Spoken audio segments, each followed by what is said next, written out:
Sir ಪ್ರತಿ ಬಾರಿ ಕೂಡ ಉತ್ಸಾಹದಿಂದ ಮತದಾನ ಮಾಡ್ತೀರಿ, ಈ ಬಾರಿನೂ ಕೂಡ ಮಾಡಿದ್ರಿ, ಹಿಂಗೆ ಅನಿಸ್ತಾ ಇತ್ತು? ನಾವು ನಾಗರಿಕರು ಅನ್ನುವಂಥದ್ದು ನಿರಂತರವಾಗಿ ನೆನಪಿಟ್ಕೋಬೇಕು. ನಮ್ಮ ಜವಾಬ್ದಾರಿಯನ್ನು ಮತ್ತೆ ನೆನಪು ಮಾಡ್ತಾ ಬರಬೇಕು. ಹೀಗಾಗಿ ಪ್ರತಿ ಚುನಾವಣೆ ಆದಾಗ ಮತ ಚಲಾಯಿಸಿದಾಗ ನಮ್ಮ ಜವಾಬ್ದಾರಿ ನಮಗೆ ಹೆಚ್ಚು ಗೊತ್ತಾಗುತ್ತೆ. ಒಂದೊಂದು ಚುನಾವಣೆ ಮುಂದಕ್ಕೆ ಹೋದಂಗೆ ನಮ್ಮ ಜವಾಬ್ದಾರಿ ಹೆಚ್ಚಾಗ್ತಾ ಇದೆ, ಇದು ಗೊತ್ತಾಗುತ್ತೆ. ಎರಡನೇದು, ನಮ್ಮ ದೇಶದ ಭವಿಷ್ಯತ್ತು, ನಮ್ಮ ಸಮಾಜದ ಏಳಿಗೆ, ಇದರ ಬಗ್ಗೆ ಹೆಚ್ಚು ವಿಶ್ವಾಸ ಮೂಡ್ತಾ ಇದೆ, ಮತ್ತು ಉತ್ಸಾಹ ಜಾಸ್ತಿ ಆಗ್ತಾ ಇದೆ. ಏನೋ ಆಗ್ತಾ ಇದೆ ಅನ್ನುವಂಥ ಭಾವನೆ ನಮಗೆಲ್ಲರಿಗೂ ಬರ್ತಾ ಇದೆ. ಹೀಗಾಗಿ ಹೆಚ್ಚು ಉತ್ಸಾಹದಿಂದ ಮತ ಚಲಾಯಿಸ್ತೀವಿ. ಸರ್, ವೋಟಿಂಗ್ ಯಾವಾಗಲೂ ಕಡಿಮೆ ಆಗುತ್ತೆ ಸರ್. ಬೆಂಗಳೂರಲ್ಲಿ ನಗರ ಪ್ರದೇಶದಲ್ಲಿ ವಿದ್ಯಾವಂತರಿದ್ದಾರೆ, ಅವರು ಇರ್ತಾರೆ ಅಂತಾರೆ, ಆದರೂ ಕೂಡ ವೋಟಿಂಗ್ ಕಡಿಮೆ ಆಗುತ್ತೆ. ಏನು ಹೇಳ್ತೀರಿ ಹೇಳಿಪ್ಪ?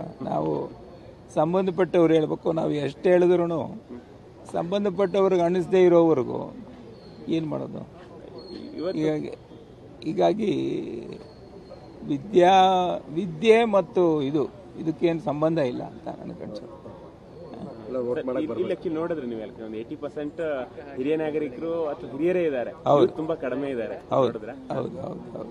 ನನ್ನ ಜೊತೆ ಮಾತ್ರ ಒಬ್ಬ ಯುವಕ ಬಂದಿದೆ. Okay, thank you. ನಮಸ್ಕಾರ.